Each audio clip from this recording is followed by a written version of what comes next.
Hello dear students, welcome to my channel maths study. आज जो है सीबीएसई की ओर से एक बिग गुड न्यूज़ आई है आप लोगों के लिए, जहां पास आप लोगों का सिलेबस जो है 9 to 10th स्टूडेंट्स के लिए 30% डिक्रीज कर दिया गया है। ठीक है, आपके सिलेबस को 30% डिक्रीज कर दिया गया है।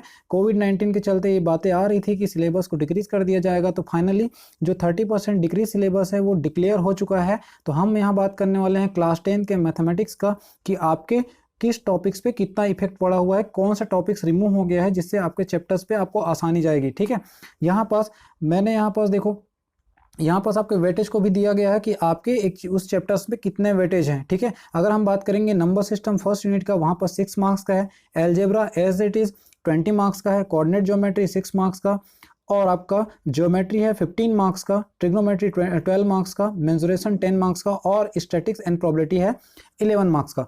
तो इस वीडियो में हम डिस्कस करेंगे कि आपको जो है क्या नहीं पढ़ना है। क्लियर, आपको हम इसी बात को डिस्कस करेंगे कि आपको कौन कौन से टॉपिक्स को छोड़ने हैं आपको, और उसके बाद जो रिमेनिंग्स होंगे आपको उसको स्टडी करना होगा। तो चलिए देखते हैं कि कौन से टॉपिक्स को आपको रिमूव कर दिया गया है, जिससे आपको पढ़ना ही नहीं है, उसको छोड़ना होगा। क्लियर, चलिए उसी को देख लेते हैं कि कौन कौन सा टॉपिक्स हैं।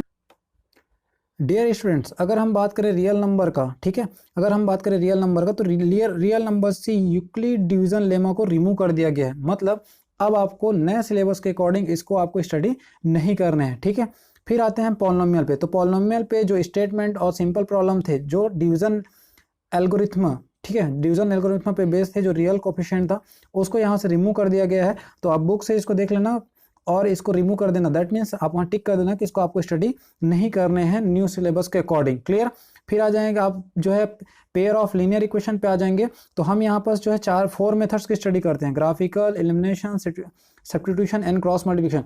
तो वहाँ से सीबीएसई ने जो है क्रॉस मल्टीप्लिकेशन को रिमूव कर दिया गया है, मीन्स इसको हमको स्टडी नहीं करना है। फिर आ जाते हैं क्वाड्रेटिक इक्वेशन पे।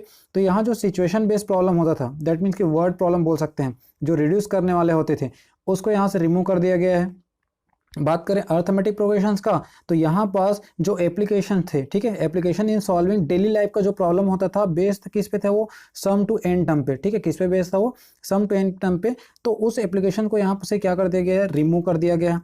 That is a big news for you. ठीक है, नाउ कोऑर्डिनेट ज्योमेट्री पोर्शन देखें तो अब आपको एरिया ऑफ ट्रायंगल फाइंड करने की जरूरत नहीं है, क्योंकि वो भी रिमूव हो चुका है यहाँ से।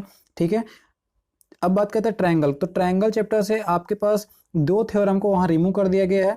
तो ये दोनों थ्योरम यहाँ पास दिए हुए हैं। पहला थ्योरम क्या था, the ratio of the area of 2 similar triangle is equal to the ratio of the square of their corresponding side. And second theorem है, in a triangle if the square on one side is equal to the sum of the square on the other 2 side, the triangle opposite to the first side is a right angle. तो ये remove कर दिया गया। तो triangle chapter से आपका 2 theorems को remove कर दिया गया है। ठीक है, तो उसको अब आपको प्रूफ करने की जरूरत नहीं है। ठीक है, सर्कल चैप्टर से कोई भी टॉपिक को डिलीट नहीं किया गया है। दैट मीन्स कि उस चैप्टर को आपको पूरा स्टडी करना पड़ेगा। ठीक है, फिर आप बात करते हैं, अगर कंस्ट्रक्शन की बात करें, तो कंस्ट्रक्शन में आपको जो है triangle similar to a given triangle, अगर आपको एक ट्रायंगल गिवन है तो उसका सिमिलर ट्रायंगल बनाने वाला आता है, तो उसको अब क्या कर दिया गया है, रिमूव कर दिया गया है। तो उसको भी आपको स्टडी नहीं करने हैं। क्लियर, मूव करते हैं अब यूनिट 5 में ट्रिग्नोमेट्री में आपको इंट्रोडक्शन पोर्शन पे है, आपको जो एंगल डिफाइन होता था, मोटिव द रेशियो, ठीक है, जो रेशियो डिफाइन होता था 0 to 90 डिग्री, वो रिमूव कर दिया गया है। ठीक है, कॉम्प्लीमेंट्री और एंगल को रिमूव कर दिया गया है, किसमें से, ट्रिग्नोमेट्री आइडेंटिटी से। ठीक है, हाइट और डिस्टेंस से कोई भी टॉपिक को रिमूव नहीं किया गया है। मतलब हाइट एंड डिस्टेंस को भी आपको क्या करना होगा, पूरे चैप्टर्स को स्टडी करने होंगे। ठीक है, बात करें अगर हम लोग एरिया रिलेटेड से बात करें, तो problem on circle centre angle of 120, ये वाले टॉपिक को रिमूव कर दिया गया है। और सरफेस एरिया में अब आपको फ्रस्टम ऑफ कोन, मतलब जो भी फ्रस्टम ऑफ कोन होगा उसका एरिया, वॉल्यूम, ये कुछ निकालने की जरूरत नहीं है। इसको भी क्या कर दिया गया, वहाँ से रिमूव कर दिया गया है। आपको सिर्फ सिलेंडर, कोन, स्क्वायर, क्यूब, क्यूबॉइड, इसका ही स्टडी करना है। ठीक है, फिर बात करते हैं स्टैटिक्स से। तो स्टैटिक्स से आपके पास कुछ मेथड्स होते थे। ठीक है, आपको क्या फाइंड करना होता था, मीन फाइंड करने के लिए। तो वहाँ से जो एक मेथड था स्टेप डिवीजन, ठीक है, स्टेप डेविएशन, उस स्टेप डेविएशन मेथड को वहाँ से रिमूव कर दिया गया है। फिर कम्युलेटिव फ्रीक्वेंसी ग्राफ, ये कम्युलेटिव फ्रीक्वेंसी ग्राफ भी आपको इस बार क्या करना है, स्टडी नहीं करना है। और प्रोबेबिलिटी चैप्टर तो पूरे स्टडी करने ही पड़ेंगे आपको।